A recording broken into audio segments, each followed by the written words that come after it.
साथियों नमस्कार। ब्यूटीफुल दियार यूट्यूब चैनल में आपका स्वागत है। इस चैनल पर हम एक सीरीज आरंभ करने जा रहे हैं जिसका नाम है बदलता स्वरूप, अब ऐसा तो पहले कैसा। इस सीरीज के तहत हम वर्तमान में किसी भी विषय, वस्तु, परंपराओं, सामाजिक व्यवस्थाओं, महत्वपूर्ण संस्थानों आदि के वर्तमान स्वरूप पर चर्चा करने के साथ पूर्व के उसके स्वरूप पर जानकारी साझा करेंगे और इसके माध्यम से यह जानने की कोशिश करेंगे कि समय के अनुसार चीज़ें किस प्रकार अपना स्वरूप बदलती है। उम्मीद है आपको हमारी ये सीरीज़ पसंद आएगी। सीरीज़ का हिस्सा बनने के लिए चैनल को लाइक और सब्सक्राइब ज़रूर करें। साथियों, सीरीज के पहले एपिसोड में हम चर्चा करेंगे भगवान रघुनाथ की नगरी देवभूमि कुल्लू के वर्तमान स्वरूप और इसके पुरातन स्वरूप के बारे में।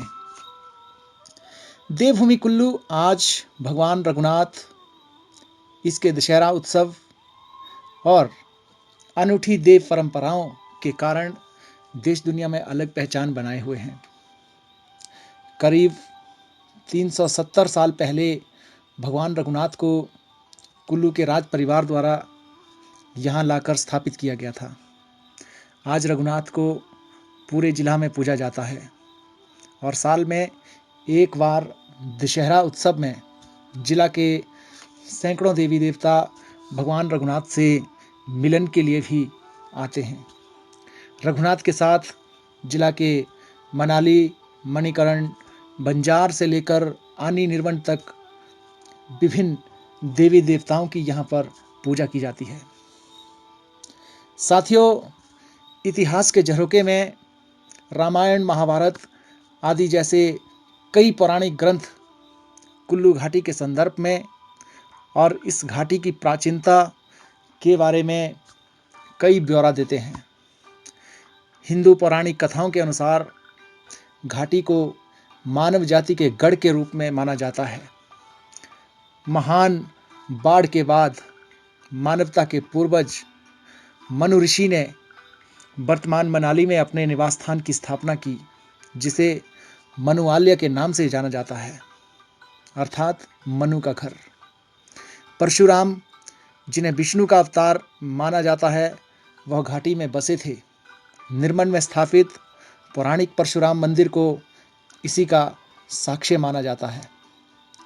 रामायण काल से जुड़ी कई किंवदंतियों के अनुसार श्रृंगा ऋषि, जो बंजार के पास निवास करते थे, राजा दशरथ द्वारा आयोजित पुत्रेश्वर यज्ञ में शामिल हुए, जिसके बाद भगवान राम का जन्म हुआ। ब्यास नदी का नाम आज परंपरा के अनुसार ऋषि वशिष्ठ के द्वारा दिया गया है, जिसका संदर्भ रामायण में पाया गया है। कहा जाता है कि उनके पुत्रों की मृत्यु के बाद जीवन से उचट होने के कारण ऋषि वशिष्ठ अपने हाथ पैर बांधकर नदी में कूद गए, लेकिन पवित्र नदी ने उनके बंधनों को तोड़कर उन्हें तट पर उतार दिया। तब से ब्यास नदी विपाशा व बंधन की मुक्तिदाता के रूप में जानी गई।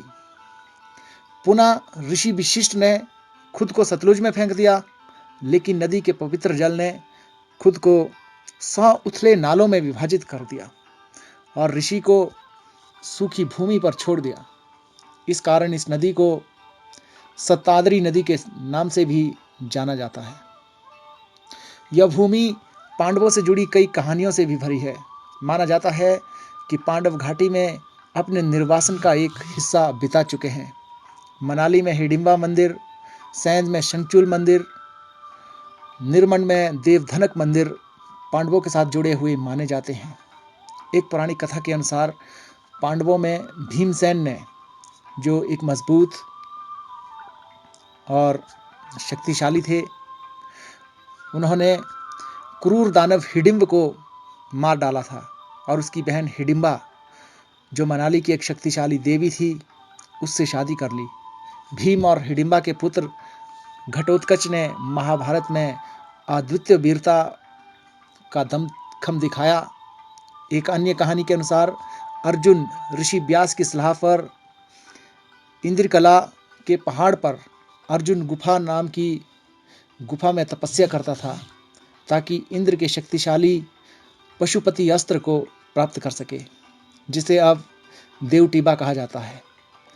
कहा जाता है कि महान ऋषि व्यास इस घाटी में महाभारत काल के दौरान रोहतांग दर्रे पर व्यास कुंड नामक एक जगह पर तप करते थे।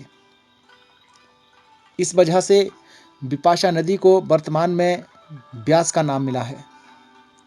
घाटी की देव संस्कृति एक दिलचस्प पौराणिक कथा से पैदा हुई है।